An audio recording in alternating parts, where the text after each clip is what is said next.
اللہ تعالیٰ خالق ہے یعنی مقدر کرنے والا، باری ہے یعنی جاری اور ظاہر کرنے والا، بنانے والا بھی ہے، آپریٹ کرنے والا بھی ہے، دونوں ہیں۔ ایک اندازے کے مطابق یہ 6 سے 7% ہیں، 94% زندگی مخلوقات یہ سمندر کے اندر ہے۔ اور اتنا بڑا انسان جس کے اندر ایسی ایسی چیزیں اللہ نے رکھی ہوئی ہیں، یہ کتنی چھوٹی سی جگہ کے اوپر تیار ہو رہا ہے۔ رزق کی بندش ہو گئی، فلاں بندش ہو گئی، تمام بندشوں کا ایک آسان حل بتا دوں۔ کہتے ہیں نا جی بندش ہو گئی، اولاد نہیں ہو رہی، ہر دعا کو قبول کرانے کا ایک وظیفہ سن لیجئے جو حدیث کے اندر آتا ہے۔ آج 2 نام ہیں، الخالق جل جلالہ، الباری جل جلالہ۔ الخالق کا مطلب پیدا کرنے والا، الباری وجود میں لانے والا۔ ان دونوں ناموں کے تحت 4 تعریفیں بیان کی جاتی ہیں۔ امام خطابی رحمۃ اللہ علیہ فرماتے ہیں الخالق جل جلالہ وہ ذات ہے جو مخلوق کو عدم سے وجود بخشنے والی ہے۔ جب کچھ نہ تھا تو اس کو وجود دینا، عدم سے موجود لانا، اور انہیں بغیر کسی نمونے اور مثال کے پیدا کرنا۔ انسان کو جب اللہ نے بنایا، جب پہلے انسان کو بنایا تو اللہ کے پاس کوئی پہلے سے بنی ہوئی مثال موجود نہیں تھی۔ عدم سے وجود بغیر کسی نمونے اور مثال کے لانا، یہ ہے الخالق جل جلالہ۔ کہیے اللہ اکبر۔ کیا اللہ کے سوا بھی کوئی خالق ہے؟ اللہ پوچھتے ہیں هل من خالق غیر اللہ؟ دوسری بات، علامہ زمخشری رحمۃ اللہ فرماتے ہیں الباری جل جلالہ وہ ذات جس نے مخلوق کو اس طرح پیدا کیا کہ وہ ہر قسم کی کمی سے پاک ہے۔ ما تری فی خلق الرحمن من تفاوت فرجع البصر هل تری من فطور۔ اے دیکھنے والے، اللہ کی رحمان کی پیدائش میں کوئی فرق نہیں پاؤ گے، پھر دیکھو، بار بار دیکھو، تمہیں کچھ رکھنا نظر نہیں آئے گا۔ صرف آسمان ہی نہیں، اللہ تعالیٰ کی ہر مخلوق میں یہ بات موجود، یعنی اس نے ہر چیز کو ایسا برابر اور ایسا بہترین پیدا کیا کہ کوئی نقص اس کے اندر موجود نہیں۔ ہر چیز انتہائی موزوں اور بہترین ترتیب کے اوپر ہے۔ آسمانوں سے لے کر فضاؤں تک، فضاؤں سے لے کے زمین تک، زمین کے اندر تک، انسان اور انسان کے اندر تک، جتنی چیزوں پہ انسان غور کرتا چلا جائے، یہ گواہی دیتی ہے کہ ان سب کا بنانے والا کوئی ایک ہے۔ ایسا نہیں کہ آسمانوں کا خدا اور زمین کا خدا اور انسانوں کا خدا اور جانوروں کا خدا اور سمندروں کا خدا اور، ایسا نہیں ہے۔ کوئی بھی انسان جو اللہ تعالیٰ کی مخلوق کے اوپر غور و فکر کرے، بالآخر وہ اس نتیجے پہ پہنچے گا کہ بنانے والا کوئی ہے اور وہ ایک ہی ہے۔ یہ دونوں نتیجے پہ پہنچے گا۔ جس نے بھی زمین و آسمان کے نظام پہ غور و فکر کیا نا، وہ اللہ کو مانے بغیر رہ نہیں سکتا، کسی وجود کو مانے بغیر رہ نہیں سکتا، یہ پکی بات ہے۔ ہاں، ہٹ دھرمی وہ الگ معاملہ ہے۔ تعریف کے اندر تیسری بات، خالق آدم، اللہ رب العزت خالق آدم ہے کہ انہیں آدم سے وجود میں لایا، باری آدم ہے کہ خاص انداز سے پیدا کیا، مصور آدم انسان، مصور آدم ہے کہ اس کے خاص شکل اور صورت اور جسم عطا کیا۔ اللہ تعالیٰ خالق ہے یعنی مقدر کرنے والا، باری ہے یعنی جاری اور ظاہر کرنے والا، بنانے والا بھی ہے، آپریٹ کرنے والا بھی ہے، دونوں ہیں۔ پوری کائنات میں اللہ کے سوا کوئی ایسا نہیں ہے جو تقدیر اور تنفیذ دونوں پر قادر ہو۔ کیا مطلب؟ جو ایک اندازے سے چیز کو بنائے، پھر اسے چلائے، پھر اس میں کبھی کہیں فرق نہ آئے، ایسا اور کوئی نہیں ہے۔ دنیا میں بہت سارے لوگ آئیڈیاز پلان کرتے ہیں، چیزوں کو سوچتے ہیں، ترتیب دیتے ہیں، لیکن وہ اپنی بنائی ہوئی ترتیب کو اپنی مرضی سے چلانے پہ قدرت نہیں رکھتے۔ یہ پکی بات ہے۔ صرف ایک اللہ کی ذات ہے جس نے بنایا، تو بنانے کے بعد ہر چیز اسی کے کنٹرول میں ہے اور اسی کے نظام کے حساب سے چل رہی ہے۔ اس میں مبارک الخالق جل جلالہ قرآن مجید میں 9 مرتبہ آیا، اور الباری جل جلالہ، الباری 3 مرتبہ آیا۔ قدرت نے اپنے نظام میں کہیں کوئی کمی نہیں چھوڑی، بہترین۔ ساری کائنات نیچے سے اوپر، اوپر سے نیچے، دائیں سے بائیں ایک قانون کے مطابق چل رہی ہے اور ایک دوسرے کے ساتھ بالکل جکڑی ہوئی ہے۔ قرآن مجید میں اللہ رب العزت نے اپنی اس تخلیق کی صفات کو بہت کھولا، بار بار کہا ارے آسمان کو دیکھو، زمین کو دیکھو، اپنے اندر ہی دیکھو، تمہیں میں نظر آ جاؤں گا، تمہیں میں نظر آ جاؤں گا۔ اللہ رب العزت نے اس کائنات کو پیدا کیا، پیدا کرنے کے بعد چلا رہا ہے اور نظام بنایا اور بلا شرکت غیرے بنایا۔ اللہ خالق کل شیء وہو علی کل شیء وکیل، اللہ ہی ہر چیز کا پیدا کرنے والا اور وہی ہر چیز کا رکھوالا ہے۔ ایک جگہ فرمایا ان اللہ فالق الحب والنوا یخرج الحی من المیت ومخرج المیت من الحی ذالکم اللہ فانا تؤفکون، بے شک اللہ ہی دانے اور گٹھلی کو پھاڑنے والا ہے، وہ جاندار چیزوں کو بے جان چیزوں سے نکال لاتا ہے، وہی بے جان چیزوں سے جاندار چیزوں کو نکالنے والا ہے۔ لوگو وہ ہے اللہ، لوگو وہ ہے اللہ۔ پھر کوئی تمہیں بہکا کر اندھی طرف کیسے کوئی لے کے جا رہا ہے؟ تو قرآن مجید کیسی مثالیں دے رہا ہے۔ زمین آپ نے اگر 1 فٹ کھودنا ہو تو انگلی سے کھود سکتے ہیں؟ کوئی نہ کوئی چیز چاہیے ہوگی، لوہے کی کوئی چیز چاہیے ہوگی، پھر آپ کو محنت کرنی پڑے گی۔ یہ دانہ، گندم کا دانہ، کوئی اور دانہ، اس سے بھی باریک دانے ہوتے ہیں، کتنا بے جان اور کمزور، پھونک مارو اڑ کے غائب ہو جاتا ہے، کچھ نہیں کر سکتا۔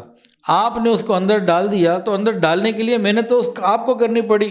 اب اندر سے وہ بے جان دانہ کچھ وقت کے بعد پھٹتا ہے، اس کو پھاڑتا کون؟ اللہ۔ اس کے اندر ایک نرم و نازک سی کمپل نکلتی ہے، وہ جناب 1-1 فٹ 2-2 فٹ زمین کو توڑتی ہوئی نکلتی ہوئی باہر نکلتی ہے۔ یہ کون نکال رہا ہے؟ کیا وہ اپنی قدرت سے نکل رہی ہے یا اللہ کے سوا کوئی اور نکالنے والا ہے؟ یہ صرف اللہ ہی کی قدرت ہے۔ اللہ تعالیٰ یہی تو فرما رہے ہیں کہ دانے اور گٹھلی کو پھاڑنے والا کون ہے؟ ان اللہ فالق الحب والنوا، یہ خود بخود نہیں ہو رہا، یہ کوئی کرنے والی ذات ہے جو کر رہی ہے۔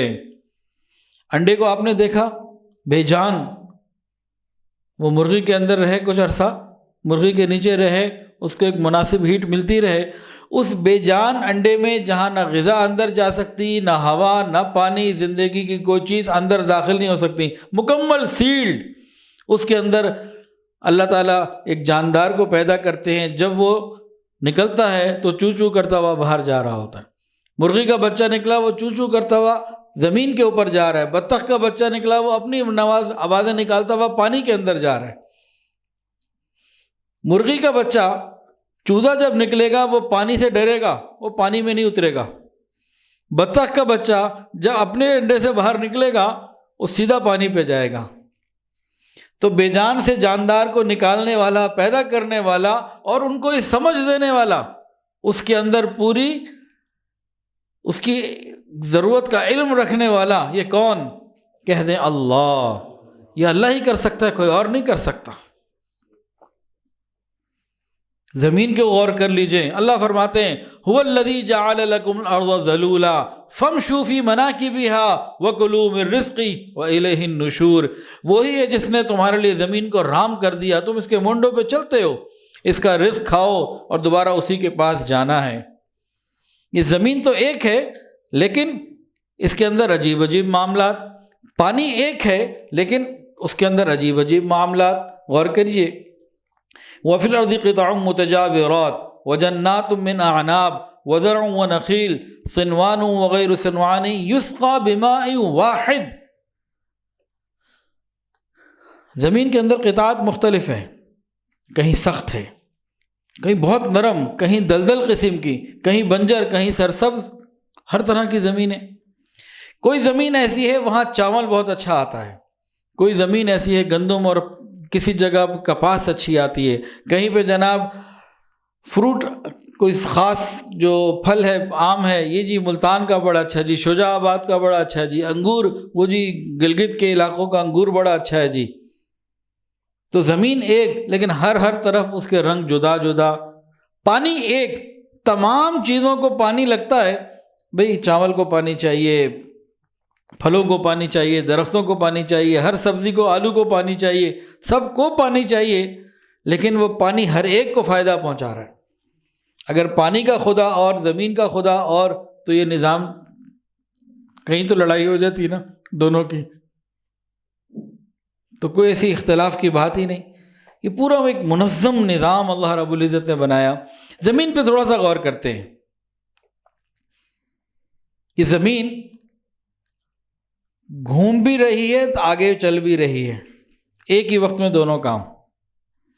یہ اپنے ایک سرکل میں گھوم رہی ہے۔ یہ جو 24 گھنٹے میں پورا ہوتا ہے تو دن اور رات کا آنا جانا یہ اس کے گھومنے سے ہوتا ہے۔ پھر یہ اپنے ایک آربٹ میں آگے بڑھ رہی ہے۔ ایک سال میں یہ پورا سال، ایک پورے سال میں سورج کے گرد اپنے آربٹ میں چکر لگا لیتی ہے۔ اب ذرا غور کریں، گھوم بھی رہی ہے، آگے بڑھ بھی رہی ہے۔ اسپیڈ کتنی ہے؟ 1000 کلومیٹر فی گھنٹہ، اتنی اسپیڈ ہے۔ مجھے اور آپ کو کبھی محسوس ہوا؟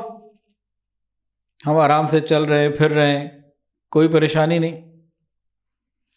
پھر کمال دیکھیں، گاڑی کا ویل، گاڑی کا وزن کتنا اور ہجوم کتنا اور اسپیڈ کتنی؟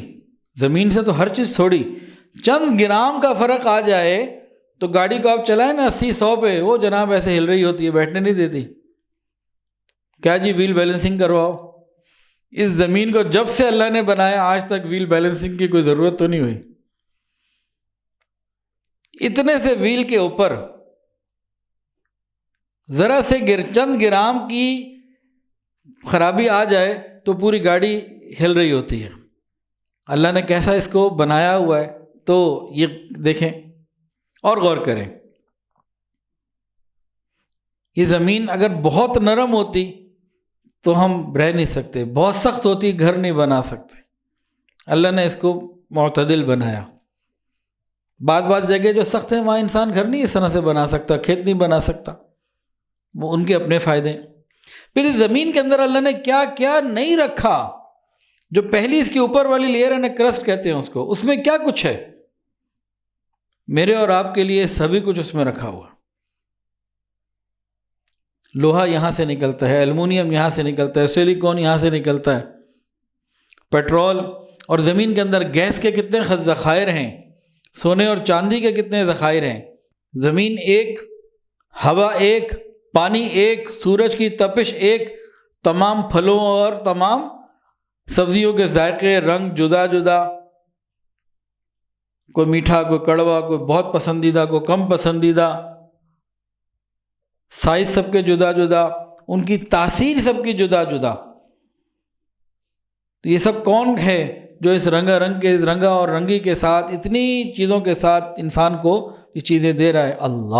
اللہ تعالیٰ اپنا تعارف کرواتے ہیں، قرآن میں فرماتے ہیں فَلْيَنظُرِ الْإِنسَانُ إِلَىٰ طَعَامِهِ، انسان اپنے کھانے کو تو دیکھ لے۔ أَنَّا صَبَبْنَا الْمَاءَ صَبًّا ثُمَّ شَقَقْنَا الْأَرْضَ شَقًّا فَأَنبَتْنَا فِيهَا حَبًّا وَعِنَبًا وَقَضْبًا وَزَيْتُونًا وَنَخْلًا وَحَدَائِقَ غُلْبًا وَفَاكِهَةً وَأَبًّا۔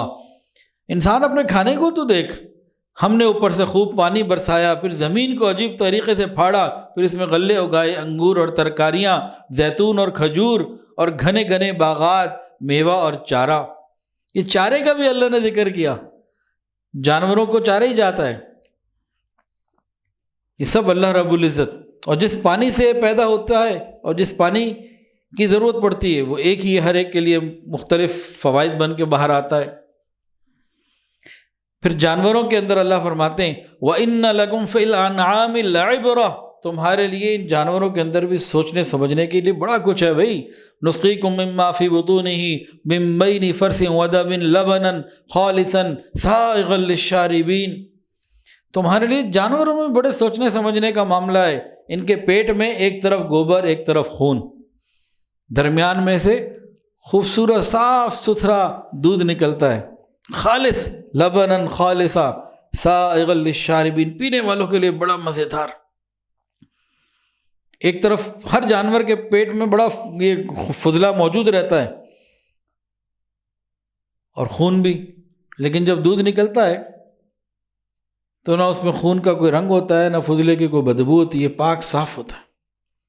نکل کہاں سے رہا ہے؟ پھر ہم جب بوتل رکھتے ہیں نا، یہ پانی کا گلاس ہم نے سیدھا رکھا ہے، اگر بوتل ہوتی پانی کی، دودھ کی، جوس کی، تو وہ بھی سیدھی رکھتے، اس کا ڈھکنا اوپر ہوتا۔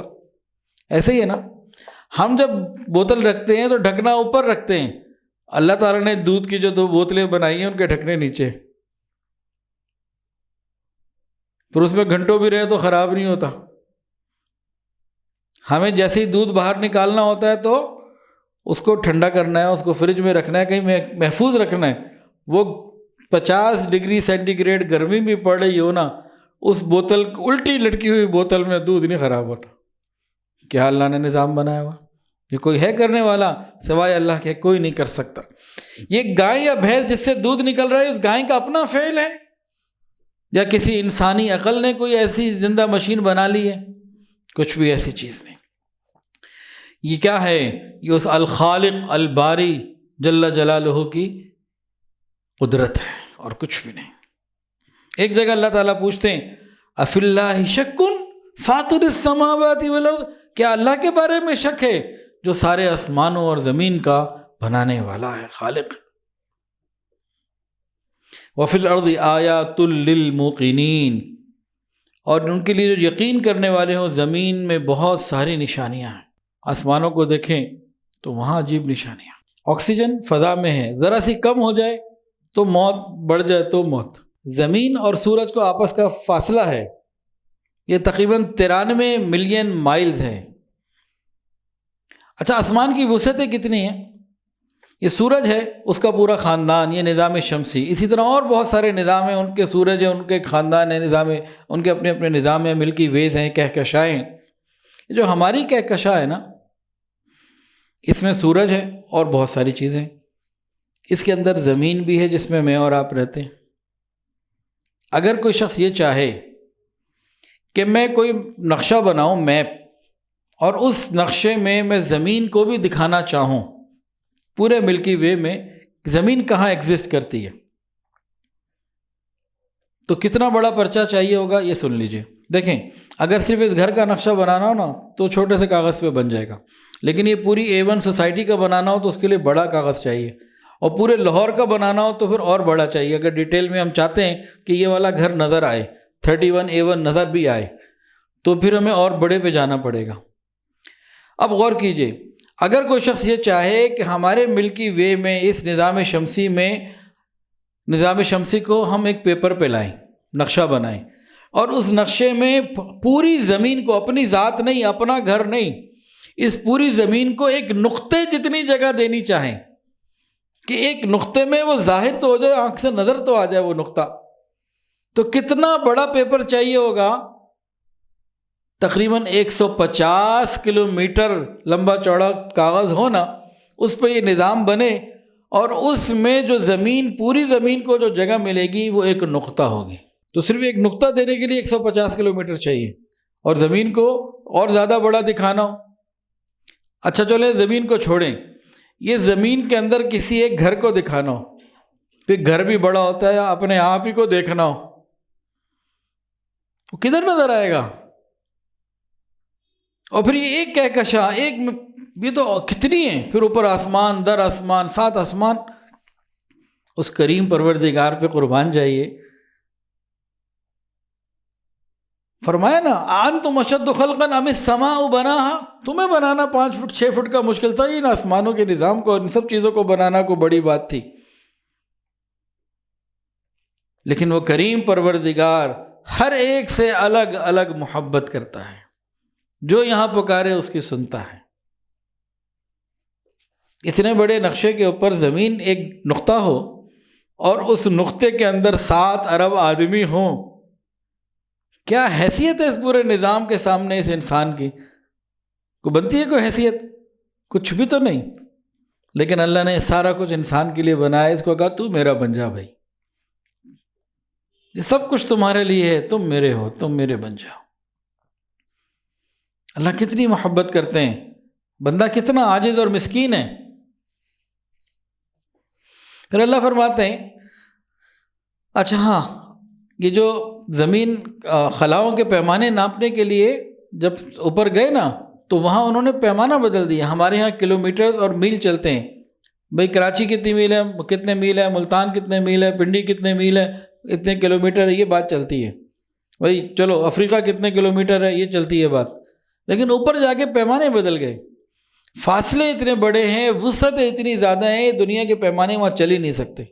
وہاں کون سا پیمانہ چلتا ہے جی بتائیں؟ لائٹ ایئر، نوری سال۔ کائنات کی وسعتوں کو جب انسان نے دیکھا اور سمجھا، کوشش کی سمجھنے کی، تو پھر وہاں کے اس نے پیمانے سوچے، تو اس نے وہاں کا جو پیمانہ کیا بنایا، لائٹ کی اس روشنی کی رفتار کو لیا۔ روشنی کی رفتار کتنی ہے؟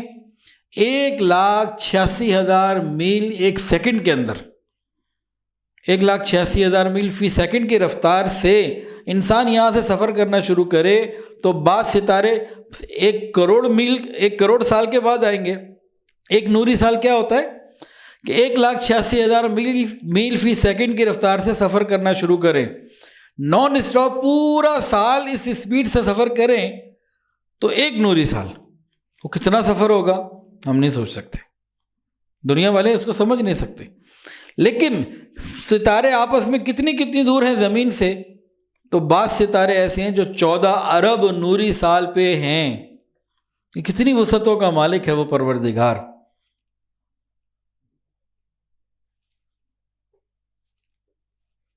اور یہ پھیلتی چلی جا رہی ہے، ابھی یہ نہیں کہ مکمل ہو گئی، یہ پھیلتی چلی جا رہی ہے، اللہ اس کو بڑھاتے چلے جا رہے ہیں، خود اللہ نے قرآن میں فرمایا ہے، اس کو وسعت دیے چلے جا رہے ہیں، ایک نظام ہے رب کا۔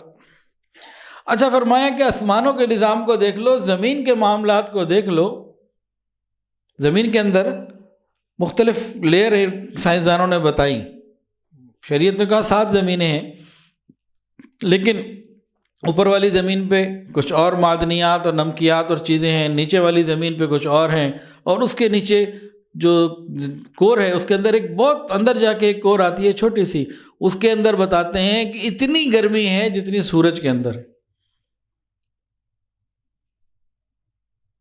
اور زمین کے اوپر اللہ نے سمندر کو بھی بنایا۔ ہمیں زمین میں جتنی مخلوقات نظر آتی ہے نا، ایک اندازے کے مطابق یہ 6 سے 7% ہیں، 93-94% زندگی مخلوقات یہ سمندر کے اندر ہے، اور سمندر میں جیسے بلو ویل جیسی بڑی بڑی مخلوقات ہیں، یہ زمین کے اوپر آ ہی نہیں سکتی تھی، سمندر ہی میں رہ سکتی ہیں۔ تو سمندر کا پانی ہمارے لیے پینے کے لیے بھی ہے، وہاں سے آکسیجن بھی انسان کو 50-80% آکسیجن سمندروں سے اللہ دے رہے ہوتے ہیں۔ اللہ نے ایک ایسا منظم نظام بنایا ہوا ہے۔ اچھا جی، اللہ فرماتے ہیں وَفِي أَنفُسِكُمْ أَفَلَا تُبْصِرُونَ، ارے میرے بندے اپنے اندر ہی دیکھ لو، خود تمہارے اپنے وجود میں بھی کیا کچھ اس نے بنایا ہے، تمہیں دکھائی نہیں دیتا؟ افلا تبصرون، تم عقل سے کام نہیں لیتے ہو؟ تو انسان اگر اپنے اندر بھی دیکھے تو بہت کچھ انسان کے اندر ہے۔ سب سے پہلے تو دیکھیں اس کو بنایا کہاں سے ہے، را مٹیریل کیا ہے؟ گندا ناپاک پانی، وہاں سے پھر خون کا لوتھڑا، پھر جسم بنا، ہڈیاں بنی، پھر جسم کی تکمیل ہوئی، پھر روح ڈالی گئی، پھر 9 مہینے کے بعد اس کو باہر لایا گیا۔ پھر انسان کے جسم میں جو اللہ نے بنایا 9 مہینے میں، ہر انسان کے جسم کے اندر سینکڑوں مشینریاں الگ الگ کام کر رہی ہیں۔ آنکھ کا الگ فنکشن، ہاتھ کا الگ فنکشن، اس کونی کا الگ، دل کا الگ، گردے کا الگ، جگر کا الگ، پھیپھڑے کا الگ، گھٹنے کا الگ، یہ سینکڑوں مشینریاں الگ، دماغ کے اندر الگ الگ مشینریاں کام کر رہی ہیں، اور یہ 60-70 سال کام کرتی رہتی ہیں۔ انسان کے اعضاء یہ 60 سال بعد بھی گھستے نہیں، ہاتھ پاؤں، یہ گاڑی والے بیٹھے ان سے پوچھیں کہ کہتے ہیں جی اتنے کلومیٹر بعد ٹائر چینج کر لو، گھس گیا آپ، تو ہم نے کتنے کلومیٹر کے بعد پاؤں چینج کرنے ہوتے ہیں؟ یہ ہمارے ہاتھ دن رات استعمال ہو رہے ہیں، ہر وقت حرکت میں، کبھی گھسا کسی کا ہاتھ دکھاؤ بھی کسی کا ہاتھ گھساؤ، کچھ بھی نہیں۔ یہ جوڑ کیسے زبردست ہیں، اگر فولاد کے بھی کوئی بنائے نا تو 70 سال اس کو اس طریقے سے ریبوٹ بنایا جائے بہترین قسم کا، اور سب سے اچھا مٹیریل اس میں یہاں دنیا میں موجود لگا لیا جائے، 70 سال نہیں چل سکتا وہ اپنی اس طریقے سے۔ یہ اللہ ہی کا بنایا ہوا نظام ہے۔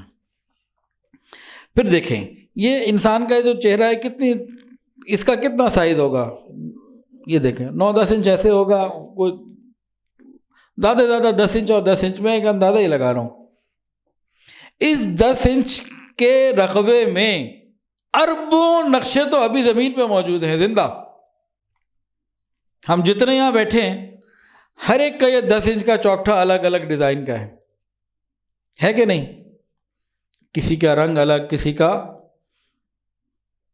ڈیزائن الگ، پہچان میں آ رہا ہے بھئی یہ آصف صاحب بیٹھے ہیں، یہ جناب حافظ صاحب بیٹھے ہیں، یہ احمد صاحب بیٹھے ہیں، یہ مولانا صاحب بیٹھے ہیں، وہ کاشف صاحب بیٹھے ہیں، وہ والد صاحب بیٹھے ہیں، تو سب پہچان میں آ رہے ہیں. لیکن اگر اس کھال کو نکال دیا جائے، کھوپڑیاں اندر سب کی ایک جیسی، دل سب کا ایک جیسا، جگر سب کی فٹنگ بالکل برابر، گردے کی فٹنگ بالکل برابر. ایک ایسا ڈاکٹر جس نے پاکستان میں ڈاکٹری سیکھ لی، وہ دنیا میں کہیں چلا جائے، کافر ہو یا مسلمان، کالا ہو یا گورا، اندر کی سائنس ایک ہی ہے. ڈاکٹر نے نفس چیک کرنی ہے نا، اس کو پتہ ہے میں نے انگوٹھا کہاں رکھنا ہے، وہ میری کلائی پہ رکھے یا 7 ارب میں سے کسی کی کلائی پہ رکھے، اندر وہ نبض وہی ہوگی. میری شہرک جہاں ہے، ان 7 ارب زندہ موجود لوگوں کی شہرک بھی وہی ہوگی، اس میں کوئی فرق نہیں. یہ چیزیں بتاتی ہیں کہ اس سارے نظام کو بنانے چلانے والا کوئی ایک ہے. فتبارک اللہ احسن الخالقین، اللہ خود فرماتے ہیں، اپنی تعریف فرماتے ہیں، کیسا برکت والا، کیسا خوبصورت نظام اس نے بنایا. ادھر تھوڑا سا فرق کر دیا، اتنا فرق کہ انسان پہچان میں آ رہا ہے، اربوں میں بھی پہچانا جا رہا ہے.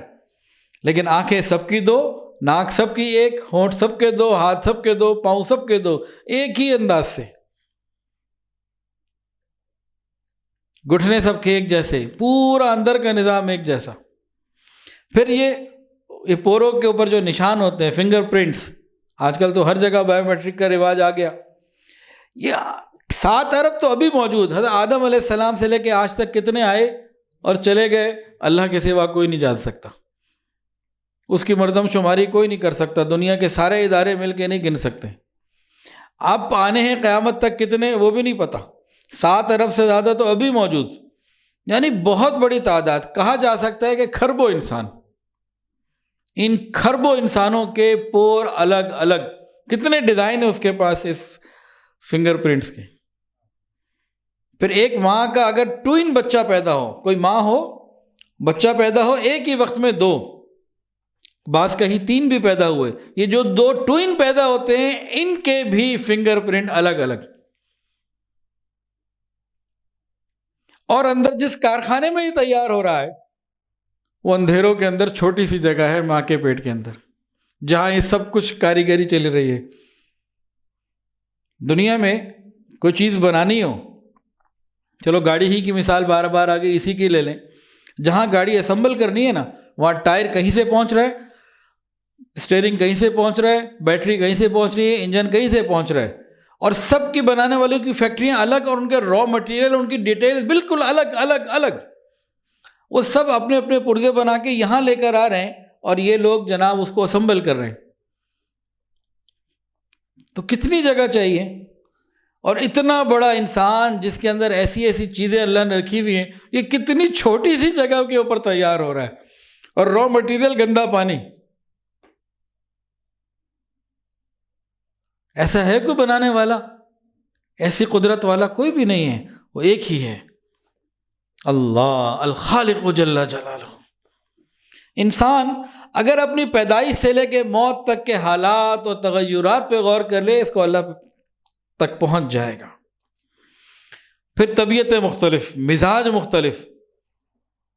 پھر کتنی دفعہ ایسا ہوتا ہے کہ طبیعت اور مزاج کے مختلف لوگ کسی ایک بات کے اوپر جمع بھی ہو جاتے ہیں، اور پھر اس کے لیے وہ جان بھی دے دیتے ہیں. فتبارک اللہ احسن الخالقین. نحن خلقناہم وشددنا اسرہم. ہم نے ہی انہیں پیدا کیا اور ان کے جوڑ مضبوط بنائے. یہ جو جوڑ ہے نا، یہ سینکڑوں جوڑ ہمارے جسم کے اندر ہے. 60-70 سال انسان استعمال کرتا ہے، یہ چل رہے ہوتے ہیں، یہ گھستے نہیں، یہ خراب نہیں ہوتے.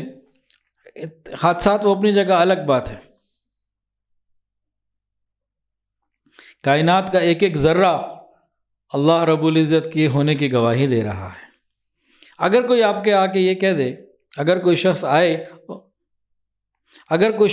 اور آپ کو آ کے یہ کہے کہ خام لوہے نے اور کوئلے نے آپس میں جوڑ پیدا کر لیا اور انہوں نے اپنے آپس کے اتفاق سے ایفل ٹاور بنا دیا، تو ایفل ٹاور بن گیا اتفاق سے، کوئی مانے گا ایسا؟ جو بھی یہ وہ خبر لے کر آئے گا وہ تیرا دماغ خراب ہے، یہ کیسے ہو سکتا ہے کہ لوہا کوئلہ اکٹھے ہو جائیں اور جناب ایفل ٹاور بھی بنا لیں؟ یہ کیسے ہو سکتا ہے؟ جب ایک ایفل ٹاور نہیں بن سکتا خود بخود، تو یہ پوری زمین اور اس کے ختم نہ ہونے والے اسرار اور رموز اور برکتیں اور پھر یہ کائنات، یہ بغیر بنانے والے کہ کیسے بن سکتی؟ پھر یہ زمین اپنے مدار پہ چل رہی ہے، ایک ایک گھوم رہی ہے، ایک اپنے آربٹ پہ چل رہی ہے، اس فضا میں خلا میں اور بھی چل رہے ہیں لیکن ایک دوسرے سے ٹکراتے نہیں، سب اپنے اپنے مدار میں چل رہے ہیں۔ تو یہ بنانے والا کوئی ایک ہی ہے اور وہ اللہ ہے۔ پھر زمین کے اوپر جاندار بے حساب، اب مٹی کا ابھی کہیں سے جائیں مٹی پکڑ کے نہ تھوڑی سی لے لیں، اس کو غور کریں گے اس کے اندر بھی کوئی نہ کوئی آپ کو جاندار مل جائے گا، جو ہمیں نظر ایسے نہیں آئے گا لیکن اس میں کچھ نہ کچھ مل جائے گا۔ اور جانوروں کی تعداد انسانوں سے بہت زیادہ، پودوں کے اوپر چلے جائیں تو وہ ایک الگ دنیا، یہ سب اللہ رب العزت نے بنائی۔ اللہ تعالیٰ نے فرمایا یا ایھا الانسان ما غرک بربک الکریم الذی خلقک فسواک فعدلک فی ای صورت ما شاء رکبک۔ اے انسان، تجھے کس چیز نے اپنے پروردگار سے دھوکے میں ڈال دیا، جو بڑے کرم والا ہے، جس نے تجھے پیدا کیا، تجھے ٹھیک ٹھیک بنایا، پھر تیرے اندر اعتدال پیدا کیا، پھر جس صورت میں چاہا اسے تجھے بھی تیار کر دیا، جوڑ دیا۔ کہ اعتدال، توازن اللہ نے انسان کے اندر قائم رکھا۔ انسان کے جسم کا ہر عضو یہ بہترین اعتدال اور توازن کی بہترین مثال ہے۔ آنکھ جتنی ہونی چاہیے تھی جسم میں اتنی ہی ہے، یہ اور بڑی کر دیں یا اور چھوٹی کر دیں، نہیں، جتنی ہونی چاہیے تھی اتنی ہی اللہ نے رکھی۔ انسان جب پیدا ہوتا ہے چھوٹا سا، جب رحم مادر سے باہر آ رہا ہوتا ہے تو دماغ کی ہے یہ جو کھوپڑی کی ہڈیاں ہوتی ہیں نا، کھوپڑی کی، یہ بڑی نرم ہوتی ہیں، کس نے باہر آنا ہے، اگر یہ سخت ہوں تو کیا ہوگا، ہڈی ٹوٹ سکتی ہے اور انسان کا دماغ جو سب سے زیادہ اہم چیز ہے وہ متاثر ہو سکتا ہے۔ جب یہ آتا ہے باہر تو یہ سخت ہو جاتا ہے، پھر دوبارہ زندگی بھر اندر دماغ کو اللہ نے محفوظ رکھنے کے لیے کھوپڑی کو سخت کر دیا۔ دماغ تو انتہائی نازک ترین چیز ہے، اس کو ہوا میں رکھ دو، ہاتھ لگا لو، کوئی چیز لگ جائے وہ تو ڈسٹرب ہو جائے گا۔ وہ اندر ایسا ہے، ہم سر ایسے ہلائیں ایسے ہلائیں، سو رہے جاگ رہے ہیں، کروٹ بدل رہے ہیں، وہ اپنی جگہ محفوظ ہے۔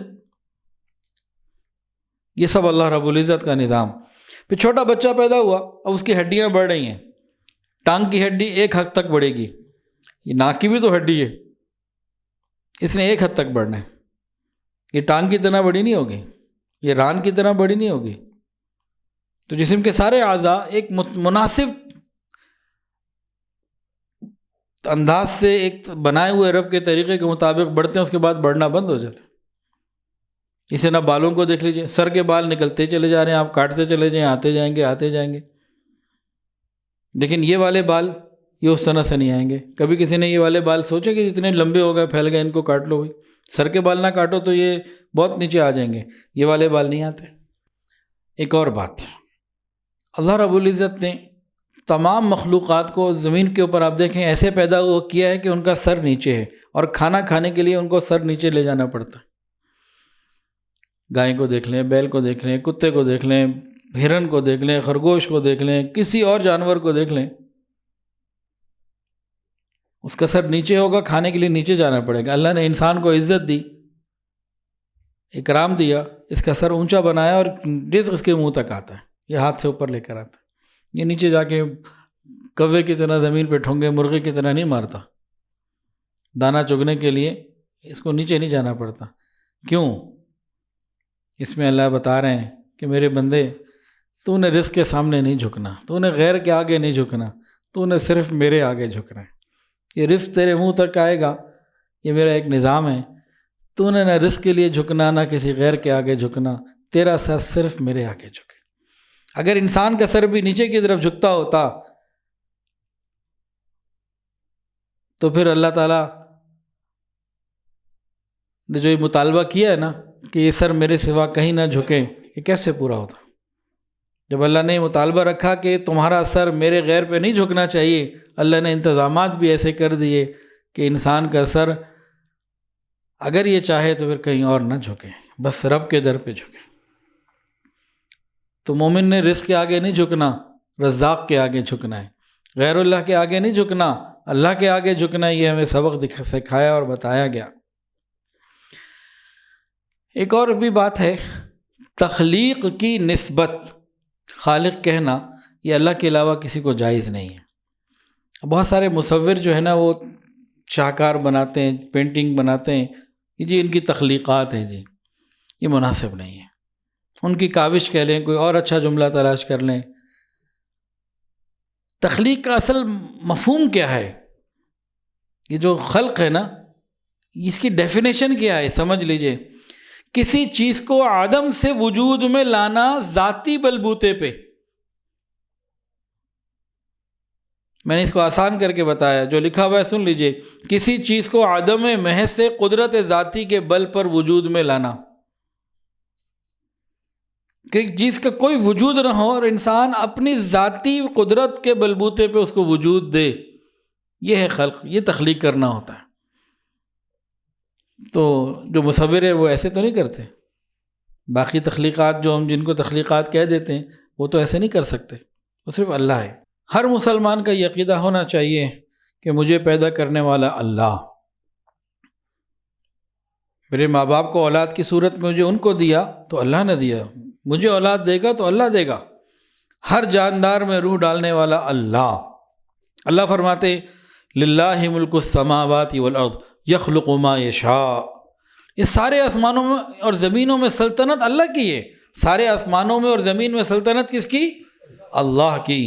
للہ ملک السماوات والارض یخلق ما یشاء، وہ جو چاہتا ہے پیدا کر دیتا ہے۔ یہب لمن یشاء اناثا ویہب لمن یشاء الذکور او یزوجہم ذکرانا واناثا ویجعل من یشاء عقیما انہ علیم قدیر۔ سارے آسمانوں اور زمین کی سلطنت اللہ کی ہے، وہ جو چاہتا ہے پیدا کرتا ہے، جسے چاہتا ہے لڑکیاں دیتا ہے، جسے چاہتا ہے لڑکے دیتا ہے، جسے چاہتا ہے لڑکے لڑکیاں ملا جلا کے دونوں دے دیتا ہے، اور جسے چاہتا ہے کچھ نہیں دیتا، بانجھ بنا دیتا ہے۔ یقیناً وہ اللہ علم کا بھی مالک ہے اور قدرت کا بھی مالک ہے۔ یہاں قدرت کا بھی اظہار کیا اور علم کا بھی اظہار کیا۔ اللہ جانتا ہے کہ کس کے لیے کیا بہتر ہے، کس کو اولاد دینا بہتر ہے، کس کو نہ دینا بہتر ہے، یہ اسی کا علم ہے اور وہ کامل ہے۔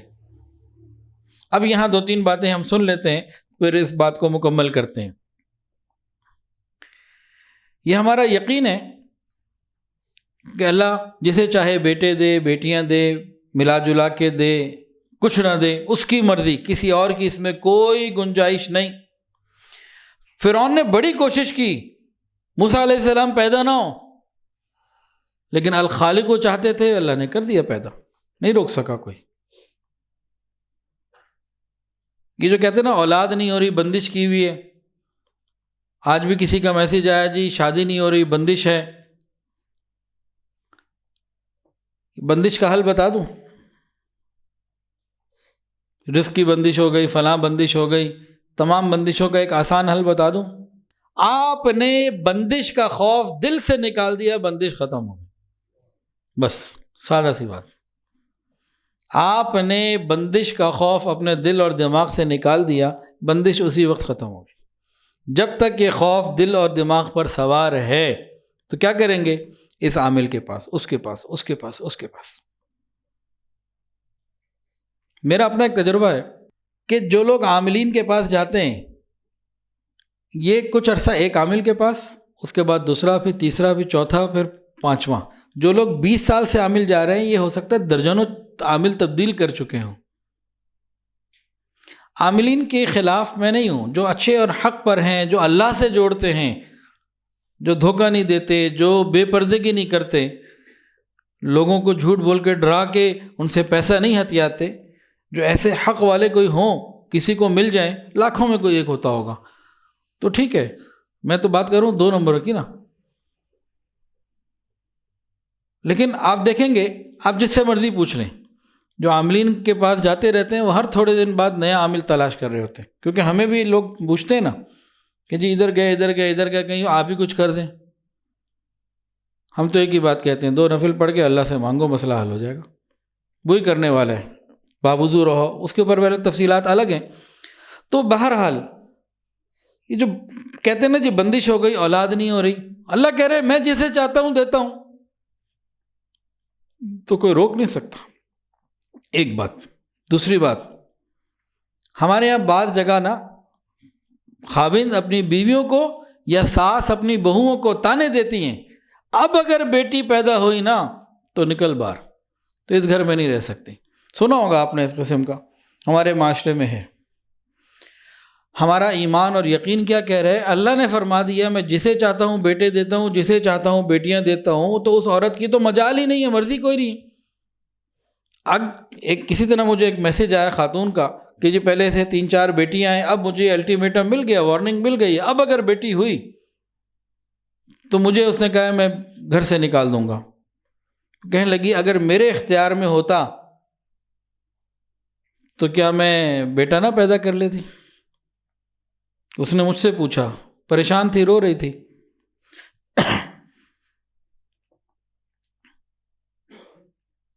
تو یہ جو جملہ بولتا ہے مرد یا بہو کو ساس بولا، یہ جملہ بولا کہ اب کہ اگر بیٹی ہوئی تو باہر نکال دوں گی، نکال دوں گا، یہ ایمان والوں کا جملہ ہے، یہ قرآن پر یقین کرنے والوں کی بات ہے، یہ کلمہ پڑھنے والے تو ڈوب مرنے کا مقام ہے، اس کا کیا اختیار ہے؟ ایک بات۔ اب آ جائیں ذرا میڈیکل سائنس کی طرف۔ اگر یہ جملہ بولنا ہونا تو ذرا بدل لیں، بولنا تو چاہیے ہی نہیں، نہ مرد کا اختیار ہے نہ عورت کا اختیار، ہمارا تو اصل حقیقت یقین یہی ہے۔ لیکن اگر یہ جملہ ہونا بولنا بھی ہو تو بدلنا چاہیے۔ جینیٹک سائنس نے یہ بات آگے ثابت کر دی ہے کہ جب یہ بچوں کے پیدا ہونے کا سلسلہ ہوتا ہے نا تو کروموسومز ہوتے ہیں، مرد کے اندر الگ اور عورت کے اندر الگ، XY کروموسوم میں ایک الگ تفصیل ہے۔ خلاصہ یہ ہے کہ عورت کے اندر مرد پیدا کرنے کا کروموسوم ہے ہی نہیں، وہ مرد ہی کے اندر اللہ نے رکھا۔ پھر نساؤکم حرث لکم، یہ تو کھیتی ہے، کھیتی میں گندم ڈالو گندم نکلے گی، جو ڈالو جو نکلے گا۔ یہ اکثر جو مرد کا معاملہ ہے نا سارے کا سارا، یہ مرد ہی کے، یہ جو لڑکے کا معاملہ بیٹے کا معاملہ مرد کے کروموسوم سے متعلق رکھتا ہے۔ تو بھائی جو وہ ڈالے گا وہی نکلے گا، جو ڈلا وہی نکلا۔ تو حقیقت تو یہ ہے کہ نہ بیٹی اور بیٹا ہونے میں نہ خاوند کا کوئی اختیار ہے نہ بیوی کا کوئی اختیار، یہ رب کی مرضی ہے۔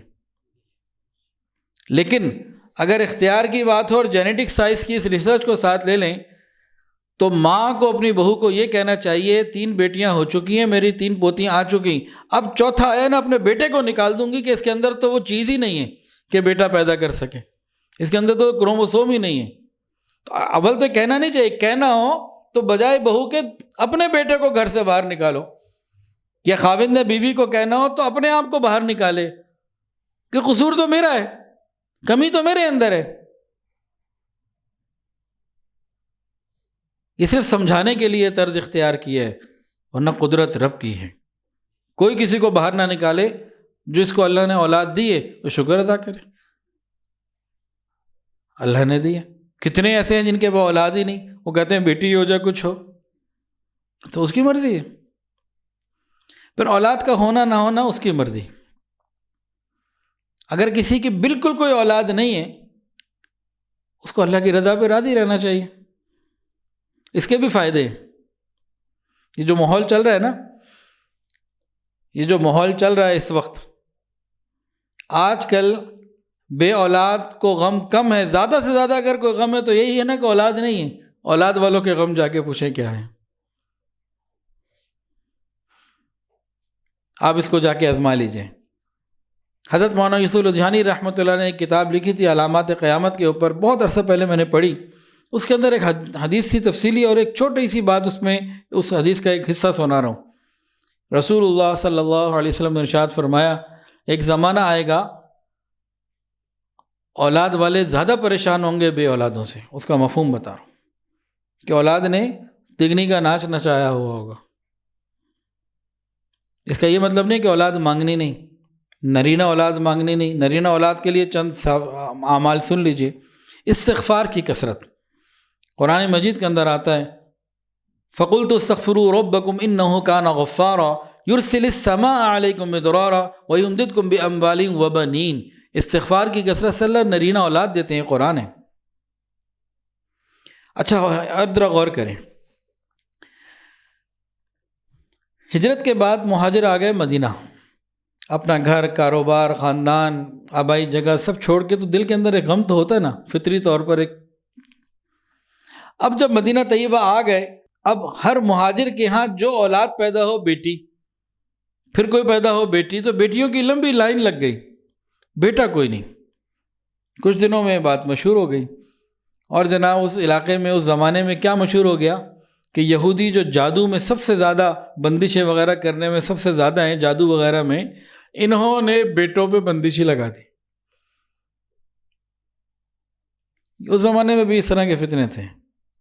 پھر اللہ رب العزت نے بیٹا دیا، اور اس کے بعد پھر وہ بات ختم ہو گئی۔ اللہ ہی سے صحابہ نے مانگا،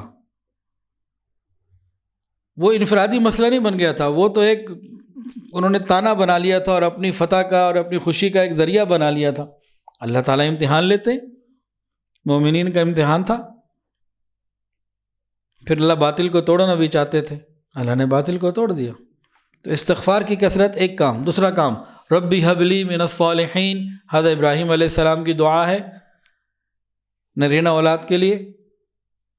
ربی لا تذرنی فردا وانت خیر الوارثین، یہ نرینہ اولاد کے لیے دعا ہے، قرآن مجید میں ہے، حضرت زکریا علیہ السلام نے مانگی۔ تو دعاؤں کا اہتمام ہو اور اللہ کی رضا پہ راضی رہیں۔ اس کے لیے علاج بھی ہوتے ہیں، علاج بھی کرانے چاہیے، لیکن بہت زیادہ اس کے علاج میں جانے سے عورت بیمار ہو جاتی ہے، جو پھر اندر مسائل پیدا ہوتے ہیں نا، وہ پھر بعد میں پریشانی کا ذریعہ بنتے ہیں۔ تو ایک مناسب حد تک علاج کرنا یہ اچھی بات ہے، کر سکتے ہیں، کرنا چاہیے، لیکن یہ کہنا کہ تیری وجہ سے نہیں ہو رہی، میری وجہ سے نہیں ہو رہی، بندش ہو گئی، فلاں ہو گیا، یہ باتیں غلط ہیں۔ اللہ نے فرما دیا سارے آسمانوں اور زمینوں کی سلطنت اللہ کی ہے، للہ ملک السماوات والارض، بادشاہت اس کی ہے۔ یخلق ما یشاء، جسے چاہتا ہے پیدا کرتا ہے۔ یہب لمن یشاء اناثا ویہب لمن یشاء الذکور او یزوجہم ذکرانا واناثا ویجعل من یشاء عقیما انہ علیم قدیر، جسے چاہتا ہے بیٹے دیتا ہے، جسے چاہتا ہے بیٹیاں دیتا ہے، ملا جلا کے جسے چاہتا ہے دیتا ہے، جسے چاہتا ہے کچھ نہیں دیتا۔ وہ علم والا ہے، وہ قدرت والا ہے۔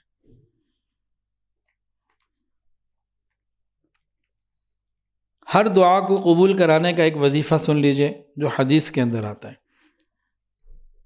ہر تمنا پوری ہوگی۔ رسول اللہ صلی اللہ علیہ وسلم نے فرمایا، جو شخص صبح شام یہ کلمات پڑھے، میرا امتی کوئی شخص یہ کلمات صبح شام پڑھے، اس کے بعد جو دعا بھی مانگے گا قبول ہو جائے گی۔ یہ حدیث کے اندر یہ بات آتی ہے۔ وہ دعا کیا ہے؟ اللہم انت خلقتنی، اللہم انت خلقتنی وانت تہدینی وانت تہدینی وانت تطعمنی وانت تطعمنی وانت تسقینی وانت تسقینی وانت تمیتنی وانت تمیتنی وانت تحیینی۔ اس کا ترجمہ سن لیجئے، اے اللہ تو نے مجھے پیدا کیا، تو ہی مجھے ہدایت دیتا ہے، تو ہی مجھے کھلاتا ہے، تو ہی مجھے پلاتا ہے، تو ہی مجھے موت دے گا، تو ہی مجھے زندہ کرے گا۔ اس کے بعد انسان دعا مانگے، اللہم انت خلقتنی وانت تہدینی وانت تطعمنی وانت تسقینی وانت تمیتنی وانت تحیینی۔ آج کی بات مکمل ہو گئی۔ تھوڑی دیر کے لیے مراقبہ. آخر دعوانا الحمدللہ رب العالمین. ویڈیو کے نیچے سبسکرائب کے بٹن پہ کلک کریں، بیل کے آئیکن پہ کلک کیجئے تاکہ ہر نئی ویڈیو کی نوٹیفیکیشن آپ کو مل جائے.